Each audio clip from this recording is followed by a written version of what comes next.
งแม้นตัดหักก็อย่าเกลียดกันถึงตัดสัมพันธ์ขออย่าแหนงนายให้ความเป็นมิตรสถิตแน่นให้ความลึงแก่นต่อกันไว้เพราะยังได้อยู่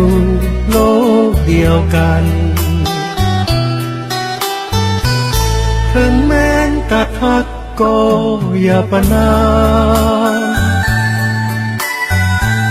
ขออย่าได้ทำให้ใจข้าวันอยู่อย่างเป็นมิตรกันดีกว่าคืนมัวเครื่องโกรธต่อกันนั้นคงโทมโศกสันตลอดไปบางทีวันหนึ่งเข้าใจกันวันหนึ่งเกิดสงสารวันนั้นคงอายคิดจะคืนคงเกรงใจแหนงสู้เป็นมิตรต่อกันไว้ดีกว่าจะเกลียดชังสูญสิ้นความรักก็อย่าใจดำขออย่าสร้างกรรมไว้เป็นหอยด่างปล่อยความเจ็บแค้นให้สิ้นสุดหัวใจจงหยุดอย่าเมินมางแม้นสิภาคยังอย่าเกลียดกัน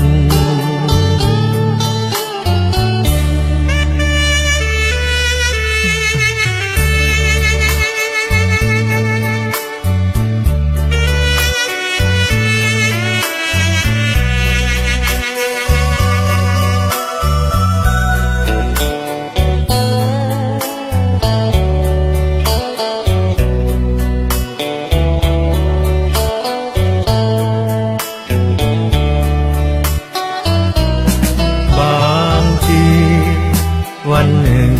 เข้าใจกันวันหนึ่งเกิดสงสารวันนั้นคงอายคิดจะคืนคงเกรงใจแหนงสู้เป็นมิตรต่อกันไว้ดีกว่าจะเกลียดชังสูญสิ้นความรักก็อย่าใจดำขออย่าสร้างกรรมไว้เป็นหอยด่าง